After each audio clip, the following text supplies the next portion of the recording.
Hello, and welcome back. It's day 3. It's Sunday. We've been together for a while. Maybe you're tired. Hopefully, you've had some fun, but also been challenged and inspired, and maybe even discovered something new. Maybe you're just joining us, but for all of you ATX Festival goers, you know what an achievement it is that I, Caitlin McFarland, on Sunday at the end of the festival, have a voice. I mean, come on, what a feat.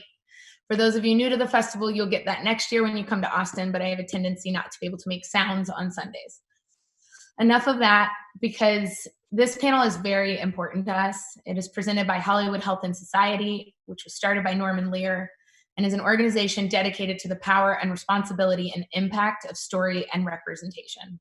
They are amazing, and I cannot speak highly enough of them and the resources that they give creators on many subjects. But today we're talking specifically about mental health and addiction representation in television. We thank them for their support of the festival, and more importantly, for their support of writers and creators and issues. And with that, I'll introduce you to your moderator, writer, creator, producer, artist, ATX Advisory, and Hollywood Health and Society board member, and my friend, Beau Willimon. Hi, Beau. Hi, thank you, Caitlin. I'd like to thank everyone who's tuning in, and certainly would like to thank Hollywood Health and Society for the amazing work that they've been doing for 20 years now. This year marks their 20th anniversary of providing free information, experts, research resources to storytellers so that when it comes to matters of health and societal relevance, storytellers can be best equipped to portray those stories responsibly, with nuance, with complexity. So for any of you aspiring writers out there or folks that are well into your careers that haven't used Hollywood Health and Society as a resource before, I encourage you to do so. They welcome everyone, and they're one of your best tools for making sure that you're reflecting the world as it actually is. I also want to thank ATX for putting together all of these panels during what has been obviously a very challenging festival season. Many festivals around the country, around the world, have outright canceled due to the coronavirus pandemic, and yet ATX has found a way to bring their amazing content, to bring fans together, to bring experts to the table in a virtual way, so that this year's festival could continue. And it's an extraordinary work on behalf of the founders, Caitlin and Emily, and the staff to have made that possible. I also want to acknowledge, before I introduce our panelists, that this panel was pre-recorded. We're recording it as of right now on June 1st. And by the time this airs, we can't predict in this moment exactly where the country will be. But obviously our nation has, over the past week, been going through an incredible amount of unrest due to the murder of George Floyd in Minneapolis, which is unfortunately yet another in a long string of injustices that goes back for plus centuries. And so I just want to acknowledge the severity and importance and relevance of that, as we're discussing an issue that has some overlap insofar as mental health, addiction issues disproportionately affect people of color in our nation. And certainly I believe that there's probably a good chance we'll be talking about that in part as we discuss how addiction and mental health issues are portrayed on television and in film. Okay, all right. Now I'm going to introduce our incredible panel. I'm so grateful that they're able to join us this evening. And I'd like to so I'm going to ask each panelist, after I introduce you, to just to wave and say hello so everyone can see your face. We have Monica Raymund. Monica Raymund is an actress, a director, a producer, best known for her award-winning role of Gabriella Dawson on NBC's Chicago Fire. She's the star of Starz' new original series Hightown, where she tackles issues of addiction, sobriety, and crime. Raymund was also part of the inaugural class of Female Forward, NBC's initiative aimed at increasing female representation in the director's chair. And I also am lucky enough to know Monica from our days at Juilliard. Monica, will you say hello to everyone? Hey, everybody. It's good to see you again, Beau. Thank you guys so much for having me. Thanks, Monica. We also have Rebecca Cutter. Rebecca Cutter is a television writer and the creator, showrunner, and executive producer of the upcoming Starz crime drama Hightown. Her other television credits include Code Black, Gotham, and The Mentalist. Before television, Rebecca established herself as an independent feature writer-director. Her short film Eating premiered at Sundance in 2005. Rebecca, will you please say hello to everyone? Hi, thanks for having me. Thanks for being here, Rebecca. We have with us DJ Nash. DJ Nash is the creator. And I ask folks, please put yourself on mute when you're no longer speaking so we don't get the feedback. Thank you. DJ Nash is the creator and executive producer of A Million Little Things, an hour-long dramedy for ABC that is loosely based on his own personal life experiences. DJ also created and EP'd the NBC series Growing Up Fisher in 2014 and Truth Be Told in 2015. In May, the Television Academy awarded A Million Little Things one of the 7 recipients of its 12th annual Television Academy Honors, which represents some of the most powerful and impactful television of 2018. DJ, please say hello to everyone. Hey, it's great to be here. Thank you for including me. Thanks for joining us. We have Romany Malco. Romany Malco currently stars on A Million Little Things as Rome Howard. He was nominated for an NAACP Image Award for Outstanding Actor in a Drama Series for his role. He is also a writer and a director and a producer with his film Prison Logic, slated to hit theaters next year. Hey, everyone.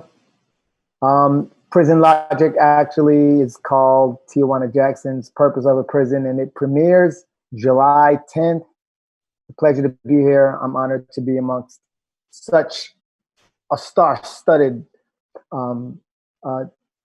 panel of people who seem to be quite well-versed in what we're discussing today. So I'm happy to be here. Thank you so much. And sorry if we got the title wrong, our apologies. And we'll make sure that you get to plug it again before we finish up with the panel today. Thank you for joining us. And finally, we have Amber Midthunder. Amber has been acting since she was young, with some of her first roles putting her against greats such as Alan Arkin and Jeff Bridges. She can currently be seen starring in her 3rd season of the CW's Roswell, New Mexico, and is best known for the role of Carrie Loudermilk on FX Marvel series Legion. Say hi to everyone, Amber, please. Hi, guys. Thank you for having me. I'm glad to be here. Thanks for joining us. So, look, this panel means a lot to me as someone who's been nearly 20 years sober and dealt with both issues of mental health and substance use disorder. It's a personal issue for me, one I've certainly made efforts to dramatize in my own ways over the years. But I'm so inspired by the work of so many artists who have tackled these issues and found such inventive and honest ways to do so. We have a lot of representatives here from A Million Little Things. So DJ, I'd like to kick things off with you. In terms of the portrayal of mental health and substance use disorder in your work, can you tell us a little bit, to the degree that you're comfortable with, about some of the experiences that informed it and why you feel it's such important subject matter for show creators to tackle? Yeah, certainly. A few years ago, I was working on a show and it was the worst gig of my career. I don't know if you've had gigs like that where you just need to walk at lunch to try to get ready for the afternoon. And I was walking at lunch and I ran into a buddy of mine and we both just lit up. It was like, dude, we should have lunch, totally. And it wasn't like an LABS thing. We both meant it. And he said, I'm really busy this week. How about next week? And I said, yes, but we're doing it. And then he killed himself. And I just, we were both dads, we're both loving husbands, we both were so similar on paper. And yet at some point he lost his way.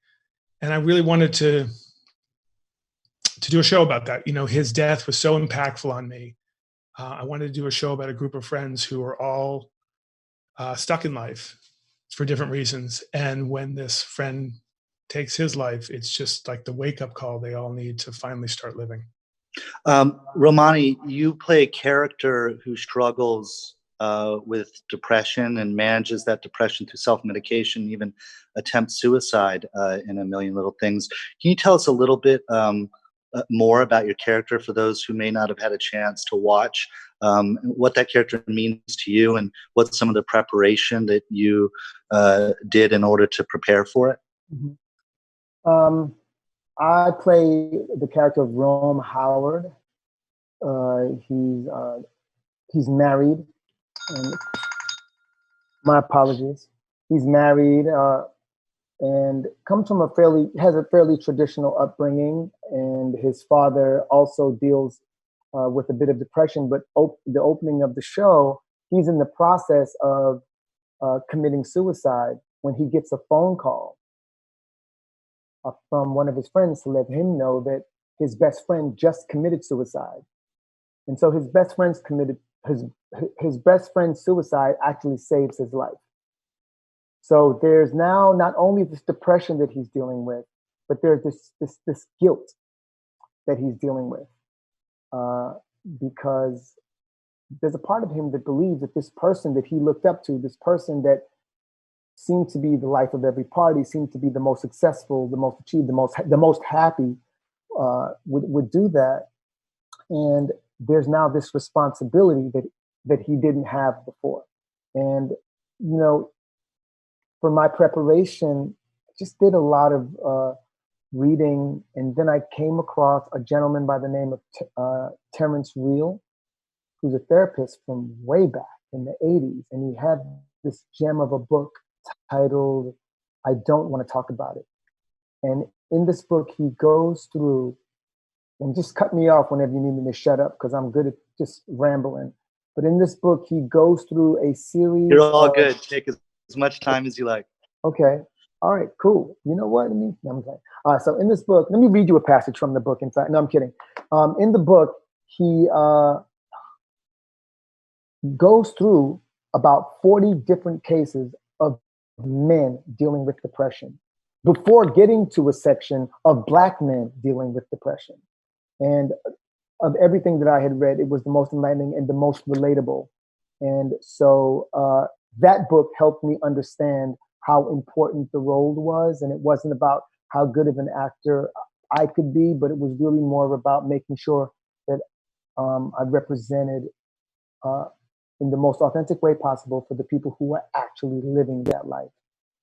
And yeah, and you know, and so DJ and I have had countless talks, countless dinners, countless lunches, FaceTime calls, just trying to get it right. Thank you. I want to turn to Rebecca Cutter now.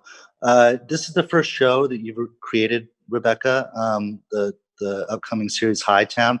I was wondering if you could, share with us, without too many spoilers, Rebecca, if you could tell us a little bit about the show, its premise, the issues you sought to tackle, and particularly how issues of mental illness and addiction figure into the story. Yeah. So Hightown is a crime drama that takes place in Cape Cod, Massachusetts, and it's set against the backdrop of the opiate epidemic. And the lead, played by Monica Raymund, is this sort of unrepentant party girl, kind of alcoholic spiraling the drain, who doesn't really realize that yet. And by the end of the pilot, she goes to rehab and has sort of like a little bit of a spiritual awakening. And I'm also sober 16 years, so that part of it was very important to me. I'm very allergic to sort of earnestness and sort of after school specialness. So I was very wary of that, but I feel like if the crime drama is kind of the spine of it, that sort of addiction and recovery would be kind of the heart of it. And I felt like that was the thing I hadn't seen on TV before. And I really, I feel like everyone's experience is different, so I don't know if you can get it right, but I wanted to get it right to my experience at least. And,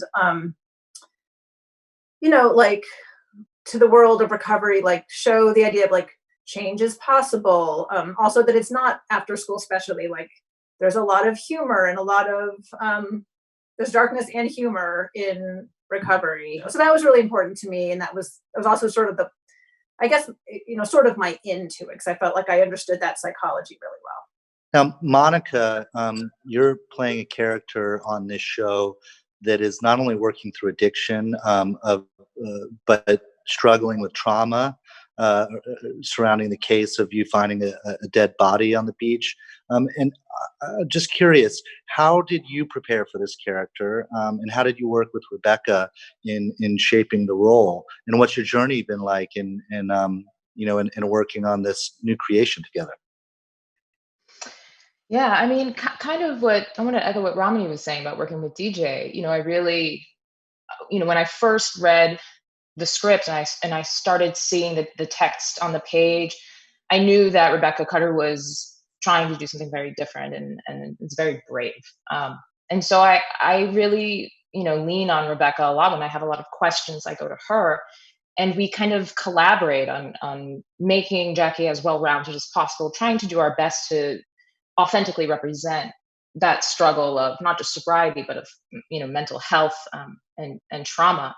So, and unfortunately, I do know a lot of people and have own personal battles in this field, and relying on what that personal experience is, and then also blending it with sort of this new world that we created, that I got to follow Cutter into in Cape Cod and Hightown. I think hopefully, Jackie comes across as a much more layered, not a very, it's very important that we tell the story that recovery is not a straight line. It's very important to me. And so you get to see this very messy, gray experience of trying to stay sober, and how gray that really is. Amber, you play a character on Roswell, New Mexico, that struggles with alcohol and substance abuse before being killed, which takes place before the series begins, and then is explored throughout flashbacks, and then is brought to life, back to life through one of the series' extraterrestrials, and then immediately relapses, which so you're covering a lot of ground there, actually seeing everything from someone struggling to then dying to then having to confront this all over again when being brought back to life. And I guess I'd like to ask you the same questions that I asked Romany and Monica, in terms of your preparation for this role and what drew you to the character. And also, I'm sure you might want to add something in terms of being Native American yourself, and the degree to which substance use disorder disproportionately affects Native Americans. If there's anything you'd want to share on that. Yeah. I mean, from the beginning, I just felt like I knew Rosa. Like when I saw her on paper, I just felt like sometimes you just have a really lucky chemistry, and I felt like I had that chemistry. And then when I met Karina McKenzie, our showrunner and writer, it all kind of clicked and it made sense. And we started talking a lot about her journey. Through the first year, it was just kind of, you meet her and she's, it's like Monica said, she was kind of in recovery, kind of not. She was actually running out of town, and then she gets killed. And when I came on the show in the second year, the first thing that Karina and I talked about was how we could make a really real story about addiction on the CW. And I feel like it's been the same thing. It's been a lot of collaboration. It's been a lot of conversations from the very beginning about personal stories of how it's affected us, and how we can show it through, like how we can push the boundaries of what we're allowed to show. Of course, like where I drew from to play that was a lot of personal experience, on both sides of my family, Native and not Native. I have addicts. My dad is a recovering addict. My brother is a non-recovered addict. And there's been a lot of, it was interesting because actually throughout the year, I realized how much experience I had and how little facts I knew. So in like preparing and doing research and reading books and watching documentaries and talking to, professionals, kind of taking in facts, and also just living off of that experience. Because I have like ever since I was a kid, it was normal for me to know people who were addicts and who were recovered, and then to hear that somebody would relapse. That was just kind of like a thing that you knew would happen, you know, from the reservation. And not, I've had people from the reservation, like I've had family members call me and be like, oh, so and so passed away, and that's kind of a regular thing. And so I just feel like it is so much more to me than a story. It's really like, it's like a life force to say that it's just to show what it can be. Oftentimes when we see stories of addiction, of people that are, you know, attempting recovery or relapsing or suffering the consequences of not being able to you know, successfully engage in recovery or harm reduction, there's a lot of grimness. But I'm wondering if you know, and anyone can pipe in here, if we could talk a little bit about hope and humor, and sort of that side of the story when it comes to some pretty heavy issues. And if anyone wants to pipe in, just go for it. If we were all sitting in a room together, I could just sort of look and point to someone, but I'm gonna have to trust you here just to jump in, or I'll start calling on people. Does anyone have anything that they want to offer in terms of you know, the more humorous or hopeful side of telling stories about addiction? Well, I'll just say I've been doing stand-up comedy since the 10th grade. So my whole background is comedy, and I did half-hour television for years. My first drama is A Million Little Things.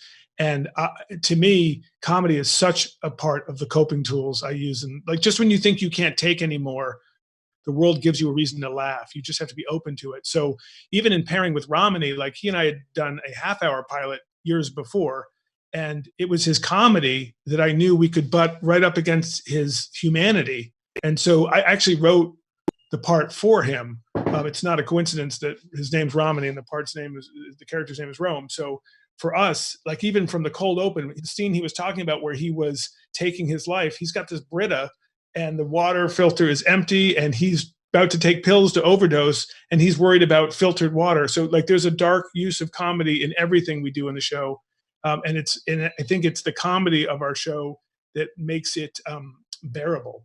I had experienced mean comedy growing up quite a bit. And I learned how to use comedy to prevent myself from getting my behind whipped in a lot of situations, just being out in the street, you know. And what I didn't realize that I was doing a lot of times when I was using comedy was that I was actually overcompensating in environments where being Black might make people uncomfortable. You know, like I said, I've lived in Baytown, Texas, 20 minutes away from like I think they call the white sicklier chapter of the Ku Klux Klan. They're called the White Knights or something like that. Whatever. Anyway, the point is that so I lived in a lot of environments where comedy was actually a way of me kind of taking care of everyone in the room and, you know, overcompensating to make people feel as if they were safe. Because of that, and the stakes could really be high. Things could escalate like this. But because of that, I swear to you, I have never once ever looked at comedy and drama as separate things. And for a lot of people who've grown up in environments like me, it's kind of the same thing. It's like the most funny stuff comes out of the most traumatic situations. And the reason I'm stumbling like this is I'm trying my best not to say a curse word. But anyway, that was the point that I was going to make, which was that I felt as though meeting DJ on this particular project was such an ideal marriage because I never feel like I have to leave, you know, the seriousness and the weight of what it means to be depressed. I grew up around depressed. I didn't know this before I started doing the show, but I grew up around brothers who were depressed, and they were the funniest dudes, the dudes you always wanted to be around because they always found this way of masking with like such incredible comedy.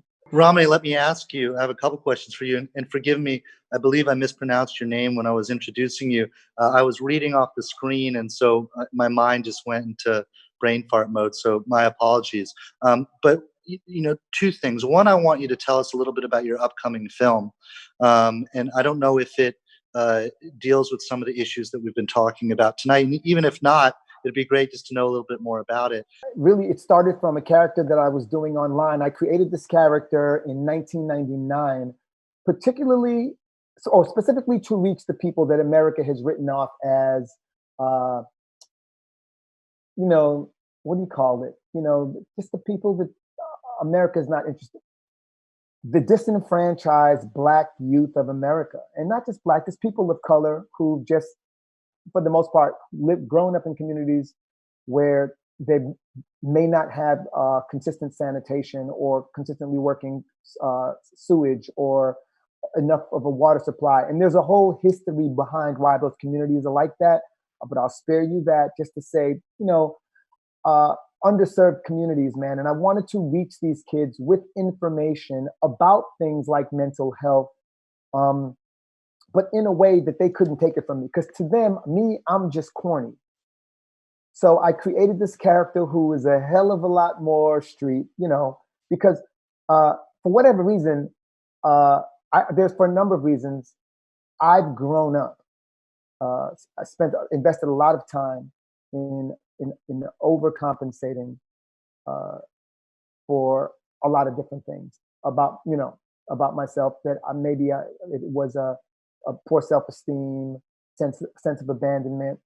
And so as a result of that, it's kind of created this persona, this survival personality that is quite often a huge misrepresentation of who I am and where I've really been in life.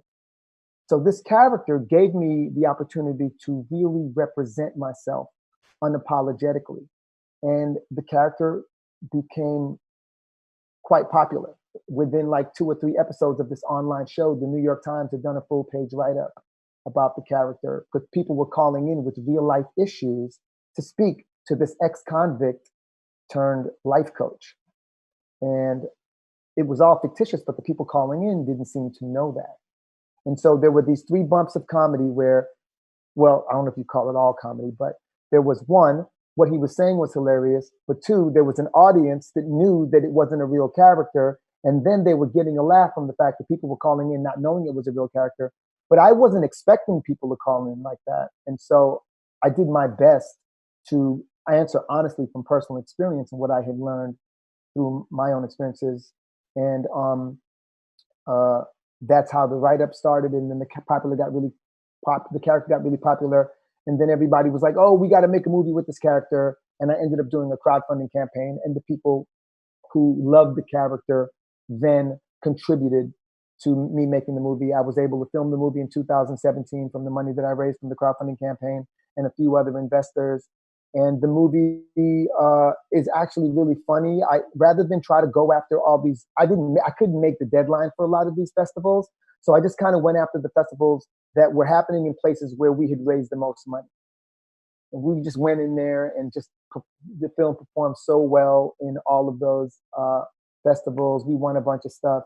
So tell us where we can find the movie when it comes out. Well, the movie is going to be everywhere. And, because of COVID-19, the digital release is going to be just as significant and at the exact same time as the theatrical release. And it'll probably be a small theatrical release because it is an independent film, Mm-hmm. But you'll be able to get it on iTunes. You'll be able to get it on Amazon Prime. You'll be able to get it on Gumroad. I promise you, it'll be everywhere. Great. And just one more time, the name of the film. Okay, it's called Tijuana Jackson, Purpose Over Prison. Perfect. I want to make sure we're quickly running out of time. I mean, this hour's flown by. Thank you, July 10th. Thank you, DJ. Sorry, what was that? It premieres July 10th. Be ready. July 10th. You can get more information at prisonlogic.com. The question I was asking about the ripple effect into sort of the other characters and working with your fellow actors who might not be playing a character that's dealing with addiction or mental illness themselves, but it has to work with and react to a character who is. Monica, Amber, can either or both of you pipe in a little bit and tell us about that experience? I'll pick one. How about Amber, and then we'll go to Monica. Yeah, I mean, I feel like on the show I worked really closely with Janine Mason mostly, who we play sisters, and she's the lead of the show. And what I've talked about before is that the thing that I love about Roswell and this story, like this storyline in particular is not just that we're exploring addiction and recovery for a young audience and people who might not see it, but you also get to see the relationship that people have with addicts. You know, if it's somebody that you're close to, or if it's somebody in your family, through the season or through the seasons, you're not just experiencing, you know, Rose's pain and her, you know, her ups and downs. You're seeing Janine's as well. And we were really close in that relationship, and she's been such a great partner to have that way, because we're just very close. You know, we just got really close really, really quick. And so we were able to talk about those things and be really open about them. And even with people who I don't work as closely with, I just feel like in the cast, it's been more of an open discussion, and it's something that you end up learning about the people that you're around in a way that you might not have learned about them before. So, you know, people come up, like actually Riley Vogel, who's on your show Hightown, is also on our show. And we've had some really great conversations. So it's just, it brings it up in a way that feels natural, and it kind of widens the conversation, not just on platforms like this, but just, you know, behind the scenes, which I feel like is what really ends up translating to what you see. Yeah, I think that was really eloquent, actually, what Amber was saying. On Hightown, there are a lot of flawed characters. There are a lot of people who are dealing with their own addiction issues, mental health issues. So reacting with that, with other characters who are undergoing their own, you know, form of challenges, is fascinating to watch. How I'm met with, you know, defense or perhaps aggression in terms of I think that sometimes when we meet somebody who's battling the same things that we are, we tend to hold a mirror, right? And so that for me has been really fascinating to watch. And on my show, there's a character on there, a woman who I love in the show, and she wants so desperately for me to be sober, and I end up using her to get to something that I want to do. And I see that how my actions as an alcoholic affect the one that I love the most in the world of the show, and how illuminating it is to see how the actions of addicts and alcoholics, not just that, you know, people struggling with any kind of mental health issue, how it affects people, the ones we love the most, and how difficult it is for them to, you know, accept us for who we are, or have to learn from those complications of our addictions and how to navigate around us. In your opinions, from your experience, where do you think we need to do better? What are the stories that we haven't told or aren't telling well enough yet in this subject area that you'd like to see? Why don't we start with you, Rebecca? What do we need to do better? You know, I mean, I don't have an answer from any sort of like prescriptive place. I don't even watch that much TV to know what's out there that's speaking to this. But, you know, I just think I always think like the idea that we're only just now thinking that like, oh, we're having like our first couple like female anti-hero, like I just feel like every human is flawed. And if we're writing honest characters, then everybody is going to be flawed. So I just think like sort of honesty of people. And I think as we're hopefully getting some greater representation of people of color and women and non-binary and different things on television, then we're going to start telling more honest stories about people. And that's going to encompass all the people, all the issues that we're talking about today. So I think it's about some sort of like truth in storytelling, but I don't have a prescriptive measure to how we improve as an industry. I wish I did. Well, I think you brought up a really important point that as our storytelling covers a broader canvas, as we're seeing more people from different backgrounds represented in their totality, that, you know, if 1 out of 11 people in the world is an alcoholic, that means 1 out of 11 trans people that we see on screen is going to be an alcoholic, or should be. And so thinking about the ways that all people are flawed, while we're also trying to do a better job at representing our community as it actually is important. DJ, do you have anything to add in our final moments here? Well, I would just say that, when I set out to tell this story, Rome, the character of Rome, was African American because I wanted Romany to play him. And what I discovered along the way is that depression is different within the Black community. And when I discovered that, and when I had the partnership with Romany and with writers and a consultant who could help tell that story, we uncovered a huge idea that there's, and which we're seeing right now. I mean, if last weekend taught us everything, it's that, or anything, it's that it's just that access isn't equal. And so Rome, and you know what, Romney, tag in whenever you want to start talking, because that's something that I really think that we would benefit from in seeing, is being a bit more specific. What does depression mean to you if you are an African American person living in an underserved community? What does it mean to you if you're a trans living in an underserved community? What might it mean to you if you are dealing with depression but coming from a somewhat affluent family? All of these different things matter. Is it genetic? Is it environmental? Is it psychological?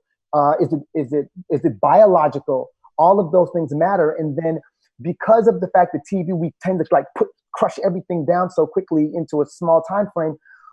It's never one thing. So what are the themes that are leading to depression and substance abuse within these communities? If we could share a bit more in those stories about those themes. But just to get really specific too, like if you're trying to help your mental health by doing things like being physically active, but you're afraid to go running because you're afraid of what happens to you when you go running, it's just not true. It's like that the depression is different in the African American community, and it's systemic, and yes. Hopefully we're shining a light on that. And that's where I was headed, because I've been blessed. Anyway, I'll save all that. I'm just going to make the point that if you're living in a violent environment, in high stress environments, around people who are extremely volatile, all of these things lend to depression. And so the reason that I say being so specific is because the problem is when you're in a community that hasn't been educated on it, and you haven't had the access, you may have it and not even know it. It may go unidentified, which is what I think the case is with my father. My father was, today looking back, was clearly an alcoholic, but he didn't know that, and neither did we. And growing up, I began to engage with people that I didn't identify as substance abusers, because this is what I was used to. Great, thank you so much. I'll just add a couple things to put the bug in the ear of our storytellers out there. Oftentimes stories about addiction have to do either with the addiction itself or recovery, sort of those two sides of the coin. But more and more people that work in this field and helping people improve their lives are focusing on harm reduction, which isn't necessarily full recovery, but a responsible way to deal with and manage your addiction, at least to reduce the harm that it's imposing before you're on the road to a more substantive recovery. And that is something that we don't see as much of. And for many people, it's still taboo because they feel like you either got to be clean or not.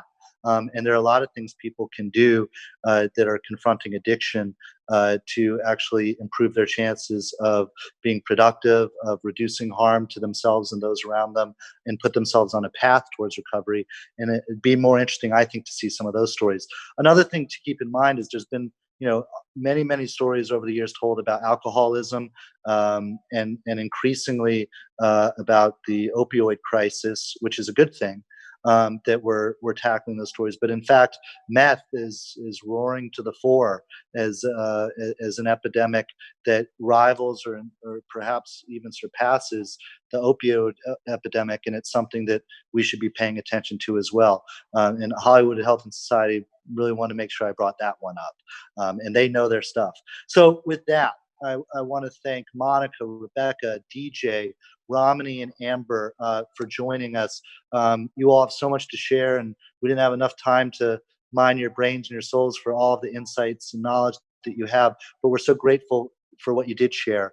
And we look forward to seeing your work. We wish you the best of luck with all of your endeavors, and stay safe out there. And that goes for all of our viewers that tuned in as well.